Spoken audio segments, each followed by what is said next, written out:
Snow was falling over the city, soft and cold.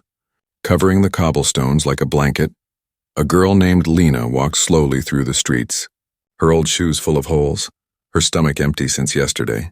She held a small cardboard sign made from a torn box, the words written in shaky black marker, "We'll play for food." Her fingers were red from the cold, but she held them close to her chest as if guarding something precious. People passed by without looking at her.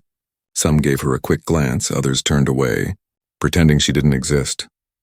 The smell of roasted chestnuts and baked bread filled the air, but she could only swallow and walk faster. Her face was thin, her eyes large and tired. She had been walking since morning, hoping someone would let her play the piano again. She used to play every day when her father was alive, but that was a long time ago now.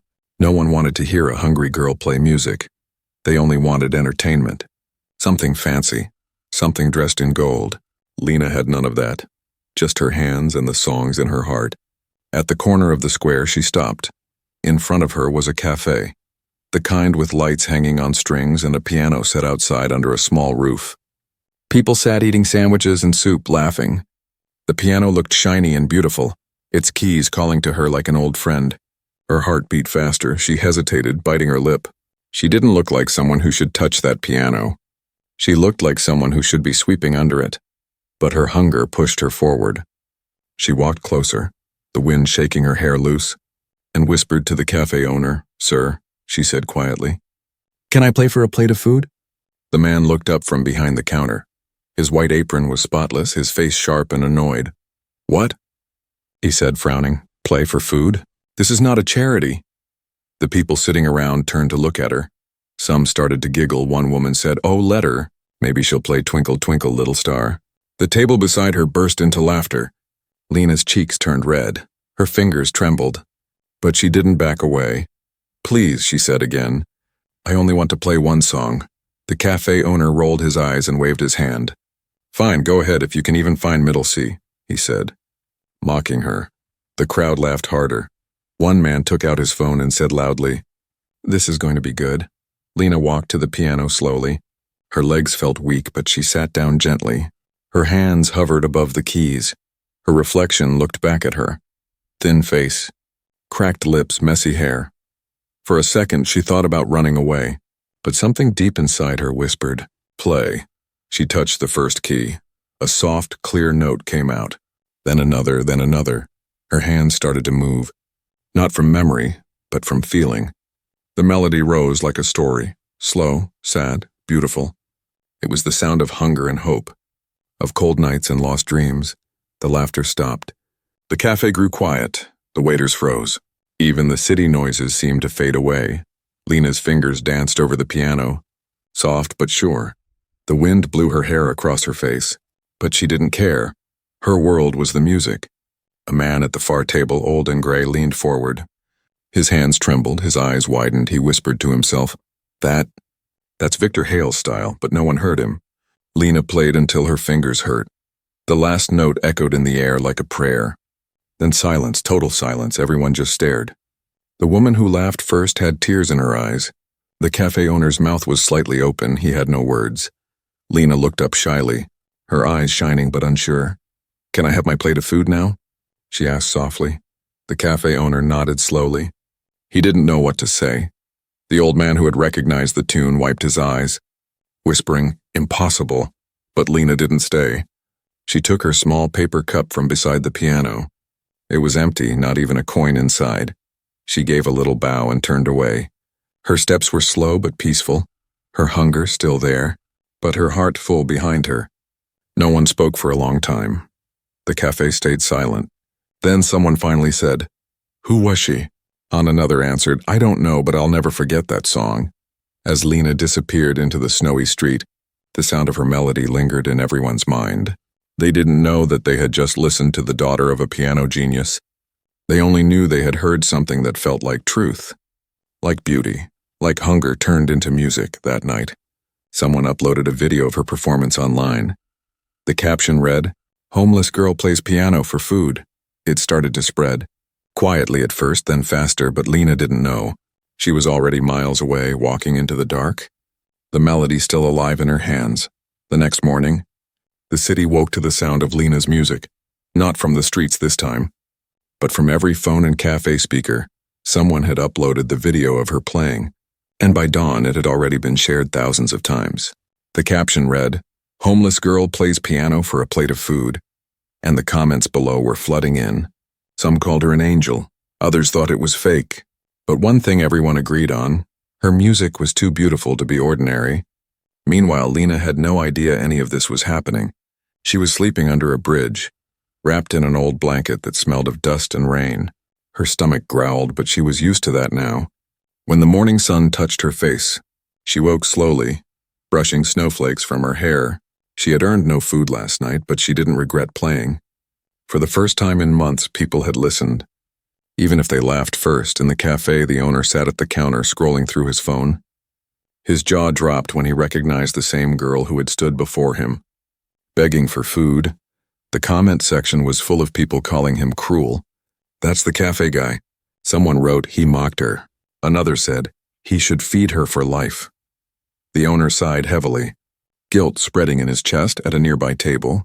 The same old man from the night before sat quietly, a cup of coffee untouched. His name was Mr. Ansel. A retired music professor, he kept replaying the video, studying every note, every pause. His fingers trembled as he whispered, "That phrasing, that tone, it's Victor Hale's bloodline."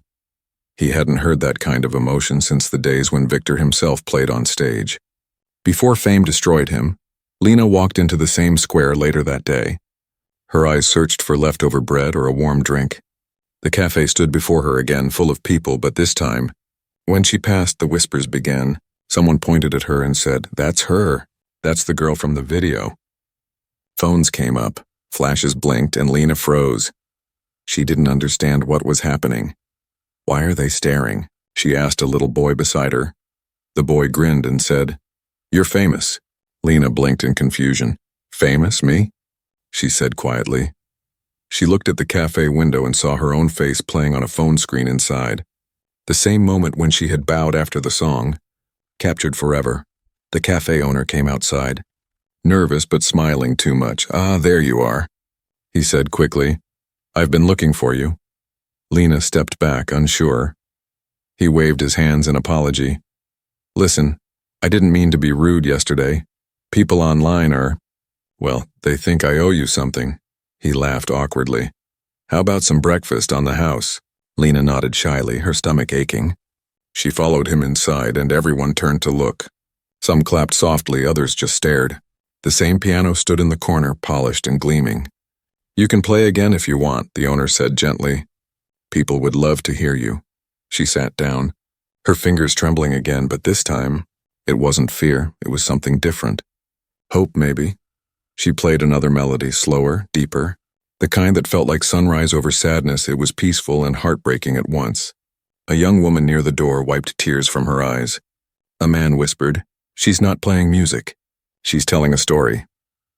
Across town, in a small apartment filled with stacks of dusty music sheets, a journalist named Eva Morel was watching the same video. She had covered countless stories of rising musicians, but something about this girl's playing made her heart stop. Eva leaned closer to the screen and said to herself, "This is not learned, this is born." Within hours, Eva was calling every cafe in the city, trying to find out where the video had been filmed. She finally reached the cafe owner, who stuttered through his guilt. Yes, she was here yesterday. Her name? I think it was Lena." Eva grabbed her coat, grabbed her camera, and rushed out the door, determined to find the girl before the story became just another viral mystery. Meanwhile, Mr. Ansel, the retired professor, was walking the streets too, holding a faded photograph of Victor Hale, his old student and friend. Victor had died poor and forgotten, but his talent had been unmatched.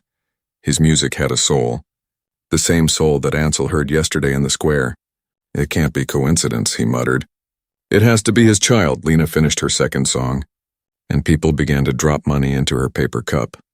More than she'd ever earned in a day. But it wasn't the coins that made her smile. It was the sound of real applause, genuine and warm. For the first time in a long time, she didn't feel invisible.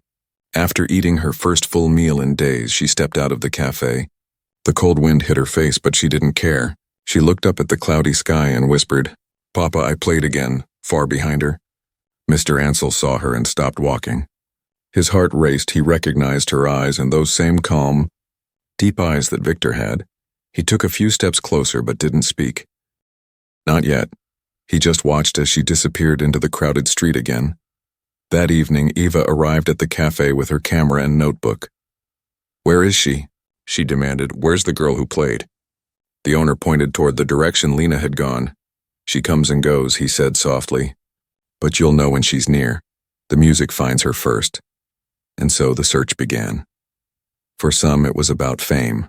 For others, it was about redemption, but for one old man, it was about finding the last piece of a friend he once called a genius. None of them knew that this story, born from hunger and humiliation, was about to change all their lives forever. The next few days passed like a dream that Lena didn't understand. Her face was everywhere, on TV screens and shop windows, on people's phones in the subway, and on posters that read "The Mystery Piano Girl Who Played for Food." But Lena didn't own a phone. She didn't even know she had become famous. All she knew was that people suddenly looked at her differently. Some smiled kindly, others stared like she was an exhibit. She kept moving from place to place, playing small melodies at train stations for coins. The music was the only thing that made sense to her. Every note felt like a piece of her father's memory. She didn't care about the cameras or whispers. She just wanted to play. Meanwhile, in the newsroom, Eva Morel, the journalist, sat in front of her computer, watching the video for the 100th time. "There's pain in those hands," she murmured, pausing the clip. "Pain and perfection." She wrote a story titled "The Street Pianist Who Made the World Cry," and published it with a simple question at the end: "Who is Lena?" The article went viral overnight. Millions of people shared it, hoping to find her. Donations started pouring in. Musicians wanted to mentor her. TV shows wanted her to appear.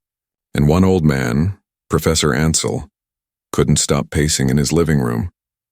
He whispered to himself, "She has Victor's hands, the same gentle curve, the same emotion."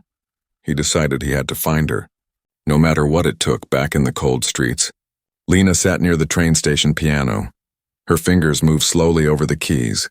Her hair was messy, her coat too thin, but her music filled the air with warmth. Passers-by threw coins, others filmed her. One woman said, "It's her, the piano girl." But Lena didn't look up. She didn't like attention. She was used to being invisible. A little girl approached her holding a sandwich wrapped in paper.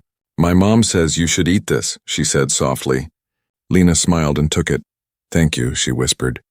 Tearing a small piece to eat slowly, the little girl asked, "Did you really learn to play on the streets?" Lena smiled faintly. "No, my father taught me before he..." She paused. "Before he went away." That same evening, Eva and her cameraman arrived at the train station after following online tips. They scanned the crowd, then stopped when they heard soft piano notes.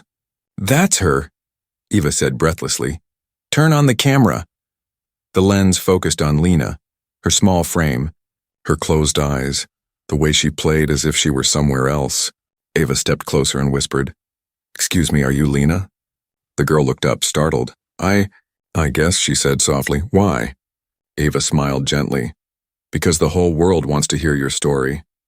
Lena froze. "My story?" she repeated. "There isn't much to tell." Eva knelt beside her. "There's enough to move millions," she said. "Will you let me record you?" Lena hesitated. Her father had always warned her about fame. "It eats kindness first," he used to say. But something about Eva's eyes made her trust her. She nodded slowly. The interview began under the glow of the station lights. Eva asked simple questions and where she came from, who taught her, what she dreamed of. Lena answered quietly. "My father taught me," she said. "He used to play concerts before people stopped listening." Eva tilted her head.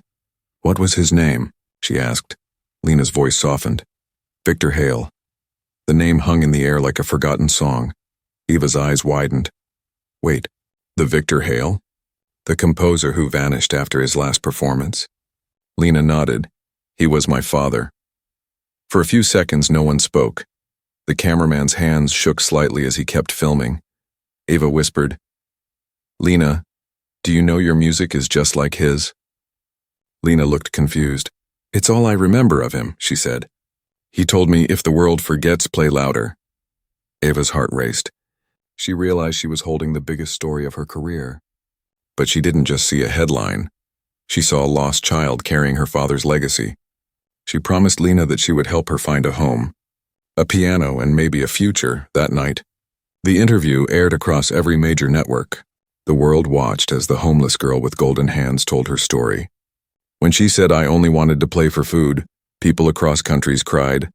Music stores offered her instruments, producers sent messages, and a famous orchestra director wrote, "Find her, she belongs on a stage." Not a sidewalk, but Lena didn't watch any of it. She was sitting on a park bench under a broken streetlight, holding her father's old pocket watch. Her eyes were tired, her stomach was empty again. "Papa," she whispered, "they know now." Across the city, Professor Ansel saw the interview and broke down in tears. "She's his daughter," he said, gripping the TV screen. "She's Victor's child." He opened his drawer and took out an old sheet of music, Victor's unfinished composition titled Echoes of Hunger. He knew only Lena could complete it. The next morning, Eva arrived at the park where she had last seen Lena. But the bench was empty. "She's gone," the cameraman said. Eva looked around, desperate. She can't just disappear again. But Lena had already left the city, walking along the road with nothing but her bag and a melody in her head. The fame didn't matter to her. She wasn't chasing applause. She just wanted to play somewhere quiet, somewhere her father's music could breathe again. The world might have called her the piano girl, but to Lena, she was just a daughter still trying to keep her father's song alive. And though she didn't know it yet, her journey had only just begun. Because soon, someone from her father's past would find her, and everything she thought she knew about her family, her music and her future would change forever. The snow had melted into gray puddles by the time Lena reached the edge of the city. She walked along the quiet road, the hum of traffic fading behind her. Her coat was thin, her shoes soaked, but her heart was strangely calm. She didn't know where she was going, only that she couldn't stay where people stared and whispered fame, she had learned. Could feel as lonely as hunger. In her small backpack, she carried only 3 things: a worn notebook full of music notes, a photo of her father, and his old pocket watch that no longer ticked. Each night she would take it out, press it to her ear, and imagine hearing it again. Her father used to wind it before every concert, whispering, "Time keeps the rhythm, Lena, but you play the soul." She stopped by an abandoned train station and found an old upright piano covered with dust. Half the keys didn't work and the others were out of tune still. She sat down and began to play. Her music drifted through the empty space, echoing off broken windows and metal beams. It wasn't perfect, but it was real. And for a while that was enough. As the melody filled the air, a memory returned, her father's voice from long ago. "Never play for the crowd, my little bird. Play for the silence." He had said it the night everything went wrong. She was only 10 then, sitting on the stage steps while her father argued backstage with a man in a gray suit. "Victor," the man had said, "the contract's clear. We own the rights now." Her father's face had turned pale. "You're stealing my music," he whispered. The man shrugged. "You signed the paper." Victor Hale had walked out that night and never performed again. The next morning, their house was empty of everything except the piano. Lena could still remember the sound of that silence, heavy and cold. Her father never spoke much after that, but when he did, it was always about the same thing. They can take the name, not the sound. Now sitting alone, she finally understood what he meant. The world could laugh, ignore, or forget, but as long as her fingers could move, his voice would live. She wiped a tear from her cheek and kept playing. At the same time, back in the city, Professor Ansel was going through old boxes in his apartment. Dust floated in the light as he opened a leather case filled with sheet music. Each page was marked with notes from decades ago. Victor's handwriting. "Look at this," he whispered to himself. "She has to see it." He picked up the phone and called Eva Morell. "Miss Morell," he said when she answered. "You found the girl, yes?" Eva sighed. "I did, but she's gone again. She disappears like smoke." Ansel's voice was firm. "You don't understand. She's Victor Hale's daughter." "I was his teacher. I have proof." Eva froze. "You knew her father?" she asked. He nodded slowly. "I taught him at the conservatory before he became famous. He was a genius, and she plays like him, down to the smallest detail." Eva looked out the window, thinking fast. "If you can help me find her again," she said. "I'll tell her story right, not for clicks. But for the truth, Ansel agreed. Meet me tomorrow. We'll start where she always returns, the music, that night. Lena stayed in an old train car to keep warm. Her fingers ached from playing in the cold. She looked up at the ceiling and whispered, "Papa, I think people know who you were now." She smiled faintly. "But I'm still nobody." She didn't notice the figure standing outside, a man listening quietly through the broken window. It was a local shopkeeper who recognized her from the viral video. He took out his phone and sent a message to the same online group that had been searching for her. Within an hour, the news spread. "The piano girl has been found again." By morning, a small crowd had gathered near the station. People brought food, blankets, even flowers. Lena woke to find strangers smiling at her. "We brought breakfast," one woman said kindly. "You shouldn't be alone." Lena didn't know what to say. She smiled weakly and whispered, "Thank you." When she sat at the piano again, someone live-streamed her performance. The comment section exploded, messages poured in. "She's back." Her father would be proud. This is the sound of hope. But as she played, she noticed an older man standing at the edge of the crowd, his eyes filled with tears. He wasn't holding a phone or recording, just listening. When she finished, he stepped forward and said softly, "Lena." She looked up, startled. "Do I know you?" He smiled gently. "No, but I knew your father." Her breath caught. You knew Victor Hale?" He nodded. "I was his teacher. He spoke of you often." Tears welled in her eyes. "He did?" She asked in disbelief. The man reached into his coat and pulled out a folded piece of paper. "This," he said, handing it to her, "was his last composition. He never finished it." "He said only you could." Lena unfolded the sheet carefully. Her eyes scanned the notes, half written, half empty. It was like a voice calling to her from the past. Her hands began to shake. "I know this melody," she whispered. "He used to hum it when I was little." Ansel smiled sadly. "Then finish it for him," he said. "Play what he couldn't." As Lena sat back at the piano, she placed the old sheet music in front of her. Her fingers hovered over the keys. The crowd waited in silence. She closed her eyes and began to play. The missing notes came to her as if whispered by memory. The music rose and filled the air. Sad, strong, alive.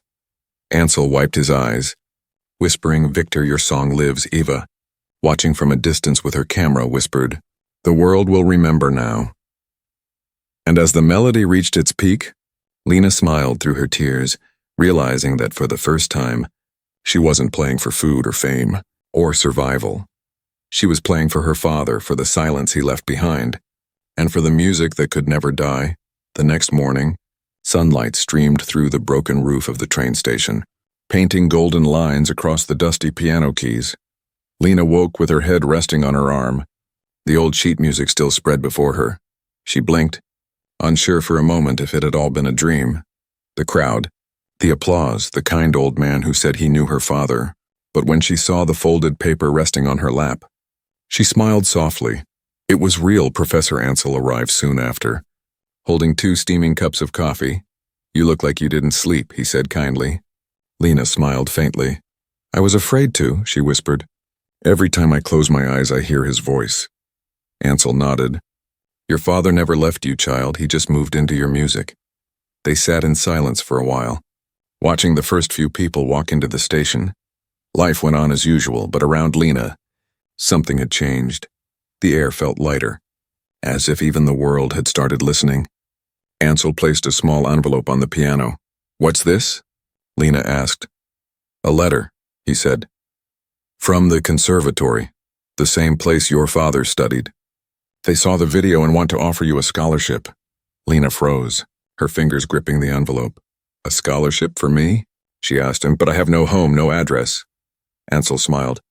"You have something more valuable than an address. Lena, you have a purpose." She hesitated, the words feeling too big, too bright. "I'm not sure I belong there," she said quietly. "I don't even read music well anymore." Ansel shook his head. "Talent like yours doesn't read, it remembers." That afternoon, Eva Morell arrived with her camera crew. "Lena," she called, waving, "you're trending again. The world can't get enough of you." Lena looked shyly at the lens. "I didn't mean for any of this," she said softly. Eva smiled. Sometimes the right stories find us, even when we don't want them to. They sat down on the old station bench for another interview. Eva asked gently, "When you play, what do you think about?" Lena looked at her hands. "About my father," she said, "and how he never stopped believing in music, even when people stopped believing in him." Eva's cameraman zoomed in on the sheet of music beside her. "Is that his?" Eva asked. Lena nodded. "He never finished it," she said, "but I think I can." Later that evening, Lena sat in the corner of the cafe that had once laughed at her. The piano had been moved inside for the winter, and its surface now gleamed from fresh polish. The cafe owner, the same man who had mocked her, approached nervously, holding a bowl of soup. "For you," he said quietly. She looked up, surprised. "You don't have to." He shook his head. "No, I do. I was wrong that day. I judged you before you even touched a key." Lena smiled softly. "It's all right," she said. "You gave me a piano when I needed one." "Even if you didn't mean to." The man nodded, his throat tightening. "Play something tonight?" he asked. She hesitated, then agreed as evening fell. People filled the cafe, some out of curiosity, others out of reverence. Eva set up a small camera in the corner. Ansel sat near the window, clutching his old hat. The lights dimmed, and Lena walked to the piano barefoot, wearing a simple dress that looked like something her mother once owned. She took a deep breath and began to play her father's unfinished piece. Her hands moved gently at first, tracing each note like a memory, then slowly, she added her own, soft harmonies and rising patterns that lifted the melody higher than Victor Hale had ever written. The cafe fell completely silent, not even the sound of spoons or whispers. Just music. Every note carried emotion, sorrow, love, forgiveness, and pride. It was as if she were having a conversation with her father through the keys. As she reached the middle of the piece, the rhythm changed, faster now, more daring. Her father's part blended with hers like two voices finally meeting again. When she struck the final chord, the sound lingered in the air like a heartbeat. For a moment, no one moved. Then applause erupted. Thunderous, unstoppable. Some people stood on their chairs. Others cried openly. The cafe owner wiped his eyes, whispering, "That's what a genius sounds like." Ansel approached her as the crowd cheered. "You finished it," he said, his voice breaking. "You gave Victor's music back to the world." Lena smiled through tears. "He was never gone," she said.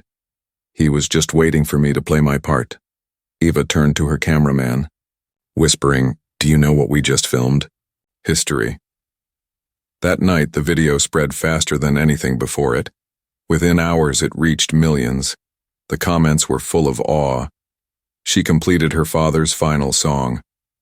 The Hale legacy lives, and this is why art never dies. But Lena didn't read any of them. After the cafe emptied, she stayed alone at the piano, pressing her hand against the wood. "Papa," she whispered, "it's finished." Then she opened the pocket watch he'd left her, for the first time in years. It ticked again, slow and steady. She smiled, tears falling down her cheeks. "You were waiting for me," she said softly. "Now we're in time again." The next morning, the conservatory sent another letter, inviting her to perform at a national music gala, the same stage her father once stood on. Ansel read it aloud, his voice trembling. "They want you to play your father's final piece, your version." Lena closed her eyes, her heart racing. She wasn't sure if she was ready, but one thing was clear. Her father's story wasn't just his anymore. It was theirs, and as she looked at the piano glowing under the morning light, she whispered, "Then I'll play it for both of us." Not knowing that the performance ahead would be the one that would change her life forever, turning a once-hungry street girl into the heir of a musical legend. The night of the gala arrived like a dream wrapped in golden light. The city's grand concert hall glowed with chandeliers and cameras, and a red carpet stretched all the way to the main doors. Inside, the air buzzed with whispers from reporters, musicians, critics, and curious guests all waiting for the same thing. The mysterious girl from the streets who finished Victor Hale's final piece was about to play it live. Lena stood backstage, clutching her father's pocket watch in her hand. Her palms were sweating and her heart pounded like a second drum beneath her ribs. She had never stood on a stage this big before, never worn a real gown, soft white silk with a faint shimmer that made her look like moonlight come alive. Her hair, usually wild and tangled, was now tied back with a ribbon that had once belonged to her mother. Professor Ansel stood beside her, his hand on her shoulder. "Remember," he whispered. "This stage once belonged to your father, now it's yours." Lena nodded, trying to steady her breathing. "What if I forget the notes?" she whispered. Ansel smiled gently. "Then play your heart instead." "That's what Victor always did," the stage manager peeked in. "You're on in 5, he said briskly. Eva Morel stood near the curtains with her camera, ready to film the moment the world had been waiting for. She gave Lena a small thumbs up. "Go make them listen," she mouthed. As Lena walked toward the stage, the murmur of the audience grew louder. Flashes of cameras lit the air like fireflies. When she stepped into the spotlight, the crowd fell silent. She looked so small sitting before the grand piano, a figure of calm against the sea of velvet and gold.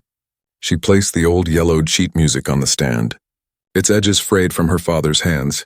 She ran her fingers lightly across the keys, then reached into her pocket and placed the broken pocket watch on the piano's edge. It gleamed faintly in the light, like a reminder of everything she'd lost and found again. When she began to play, the sound was soft and a whisper. The first few notes floated through the air like a sigh. The crowd leaned in, afraid to even breathe too loudly. It wasn't just music, and it was memory, grief and love all woven together. Her hands moved slowly at first, then faster, finding her rhythm. The melody carried her back to every moment she had suffered, the cold nights under bridges, the laughter in the cafe, the hunger that drove her to play for food. Each note was a story, each chord a confession. The audience could feel it too. People began to cry quietly in the dark. Midway through the piece, something changed. The lights dimmed slightly and a large screen behind her lit up with old black and white footage. It was Victor Hale, her father, performing decades ago, his face young and full of passion. The audience gasped. Lena froze for just a moment, her breath catching in her throat. Then she smiled, tears glistening in her eyes. "Hello, Papa," she whispered under her breath and kept playing. The video showed her father at his final concert, the same unfinished piece she was completing tonight. Their movements mirrored each other perfectly, note for note, soul for soul. The past and present fused together in one breathtaking harmony. As the music swelled, people in the audience began to stand, not clapping, just watching in awe. Some pressed their hands to their hearts. The camera zoomed in on Lena's face, her expression pure, unguarded, glowing. In the back row sat a gray-haired man who hadn't been seen in years, her father's old manager, the one who had stolen his work and ruined him. He watched with guilt heavy in his eyes when he saw the girl's resemblance. He covered his mouth, whispering, "Victor, forgive me." The music built to its final crescendo, her father's notes and hers rising together into something divine, something beyond the written page. When the last note came, she held it, trembling, letting it echo through the hall like a heartbeat. Then a silence for a long moment. No one moved. The world seemed frozen in awe. Then like thunder, the applause began. It rolled across the hall, rising higher and higher until it felt like the building itself was shaking. People stood shouting her name. "Lena! Lena!" Eva wiped her eyes behind the camera, whispering, "She did it." Ansel stepped onto the stage, tears running freely down his cheeks. He bowed his head before her.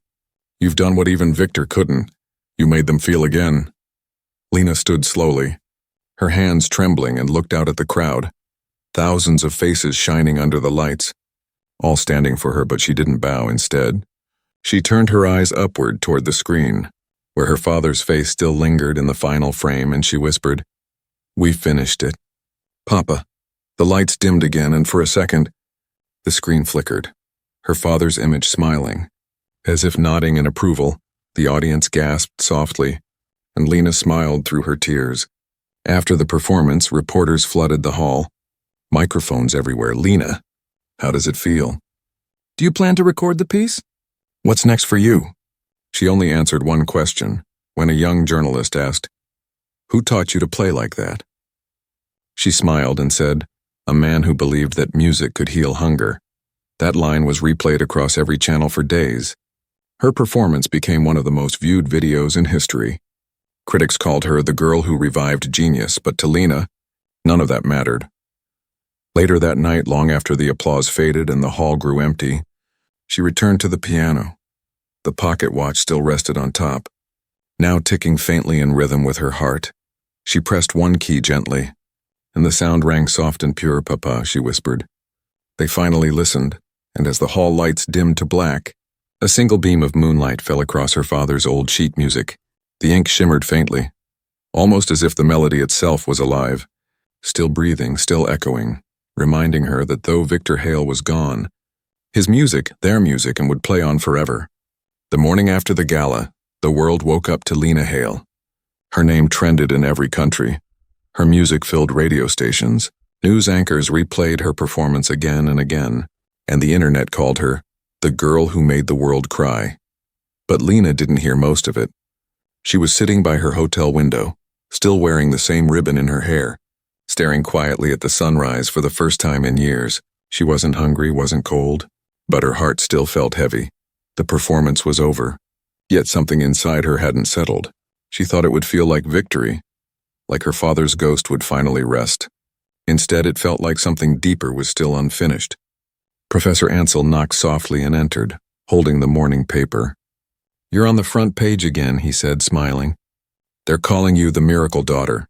Lena turned to him and gave a small smile. "A miracle," she said quietly. "That took a lot of pain to make." Ansel nodded, sitting beside her. "Fame always looks brighter from a distance," he said. "But you have something more valuable now, truth." She looked at him. "Truth?" He nodded. "You gave your father back his name." Later that day, the gala hall reopened to the public for media tours. Eva Morell was already there, directing her crew to set up for an exclusive documentary. Lena Hale, The Legacy of Sound, she read from her notes. Her eyes glowed with pride. She knew this story had changed more than headlines. It had reminded people what real art could do. But not everyone was celebrating in a quiet office downtown. The man who once stole Victor Hale's music sat alone watching the replay. His name was Raymond Corr, gray-haired now, his hands trembling. The sight of Lena's face, so much like Victor's, cut him like a blade. He turned off the screen and whispered, "I took his songs, but she took my soul." That afternoon, a knock came to Lena's suite door.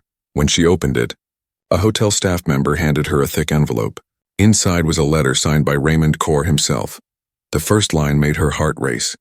"I owe your father a truth I buried for 30 years. She read every word carefully. Raymond confessed that he had forged contracts, stolen Victor's compositions, and destroyed his reputation to protect his own company. "Your father refused to sell his art for fame," the letter said, "so I made sure the world forgot him. Now, after hearing you play, I know I can't die with this sin." At the bottom of the letter, he had written, "Meet me at the old theater, the one with the blue doors. I have something that belongs to you." Lena showed the letter to Ansel and Eva. "Do you think it's real?" she asked. Ansel sighed. Raymond was a powerful man. "But guilt makes even the proudest men crumble." Eva frowned. "It could be dangerous, Lena." But Lena shook her head.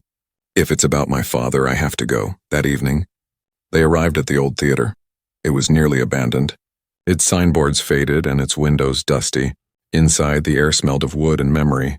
Raymond sat alone in the front row, his cane leaning against the seat. When Lena entered, he looked up with tired eyes. "You look just like him," he said, his voice hoarse. "The same eyes. The same silence before you play." Lena stood before him, trembling. "You knew my father," she said. Raymond nodded. "I destroyed him." Ansel stepped closer, frowning. "Well, why tell her now?" Raymond sighed. "Because I can't fix the past, but I can give her back what was stolen." He opened a briefcase beside him and pulled out a stack of old manuscripts.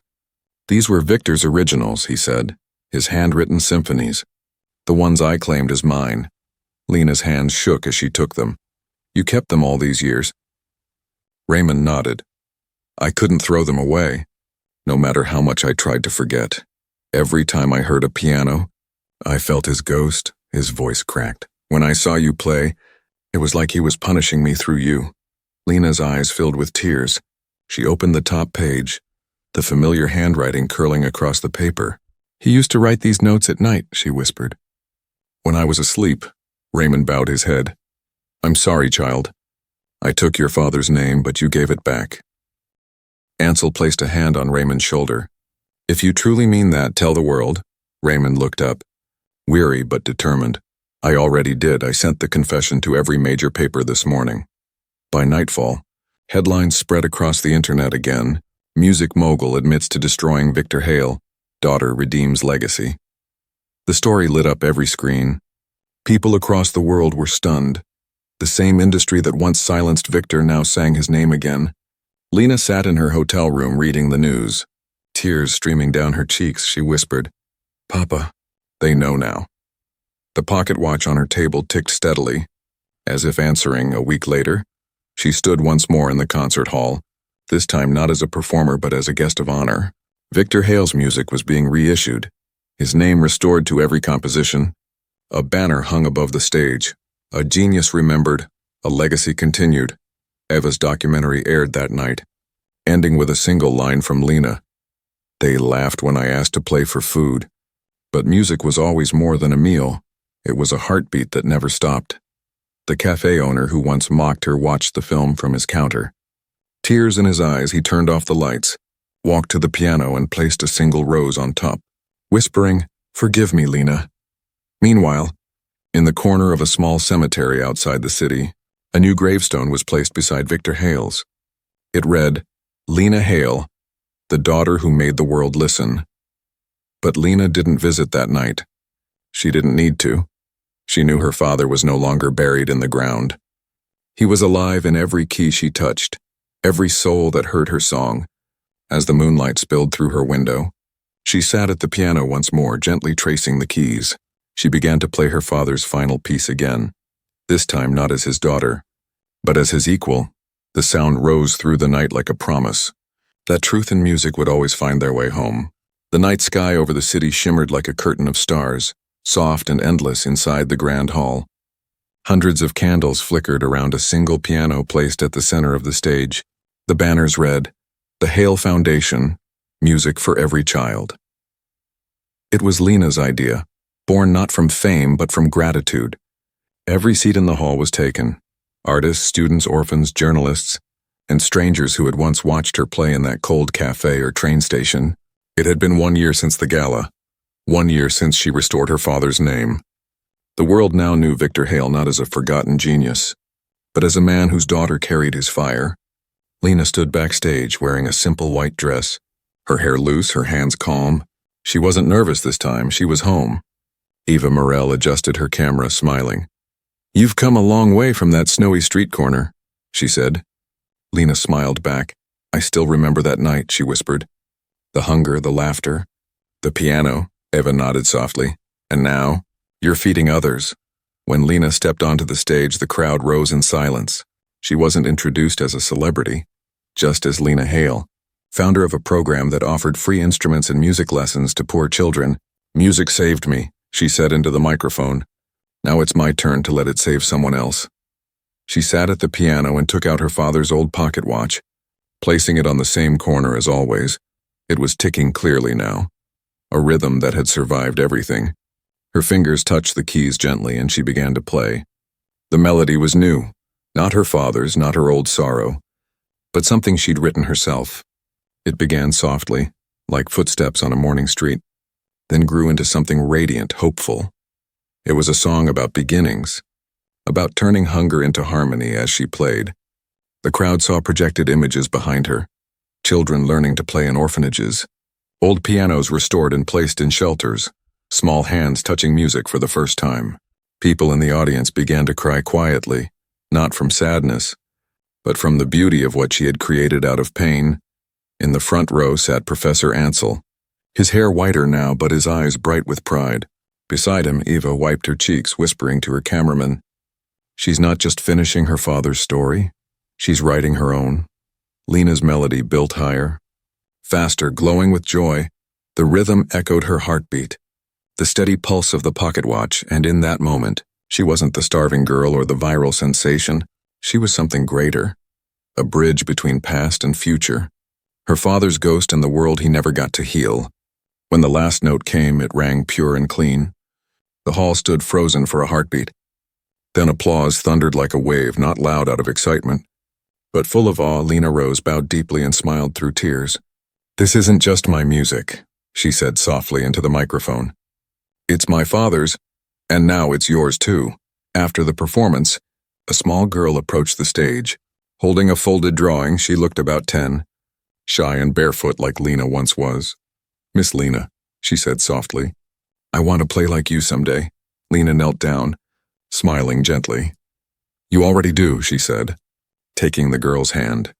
"You just have to listen to what's inside." She opened the girl's drawing. It was of a piano under stars, with a little note at the bottom. For food, for love, for music. Lena's eyes glistened. She hugged the child tightly. "Keep this dream safe," she whispered. "It's worth everything." Outside, the city lights sparkled as snow began to fall again. Just like the night everything began. Reporters waited at the entrance, but Lena didn't rush to them. Instead, she walked out quietly into the street. The cold wind brushed her face, but it felt gentle now, familiar. She passed the cafe where she had once begged to play. It looked different now, warm, welcoming. A plaque hung on the wall beside the piano inside. It read, "Here played Lena Hale, the daughter of a genius." The cafe owner spotted her through the glass and waved. His eyes shining, she smiled and waved back before continuing down the street. At the end of the block stood an old street piano, the same one she had found years ago when she was starving. She sat down and touched the keys. They were chipped and worn but still alive. She began to play the same song she'd played for food that day. The one that had made strangers cry. The one that started it all. People walking by stopped and listened. They didn't recognize her right away. To them, she was just a young woman playing with her eyes closed. Lost in music, a little boy tossed a coin into her cup. Whispering, "That was beautiful." She smiled. "Thank you," she said softly. "It's all I ever wanted to hear." From somewhere deep in the night, she thought she heard a familiar voice, low and proud. "Play when the world forgets to listen." She looked up at the stars, smiling. "I never stopped, Papa," she whispered. "I never stopped," as her fingers danced across the keys. Her melody floated through the quiet streets, carrying memories of hunger, laughter, and love. The music reached people she would never meet, echoing through open windows, through hearts that needed hope. And as the final notes faded into the night, the ticking of the pocket watch continued, steady and sure, a reminder that some songs never end. They just change hands. Lena stood, closed the piano lid gently, and walked away into the snowfall. The sound of her father's melody followed her like a promise that as long as someone listens, neither of them would ever truly be gone.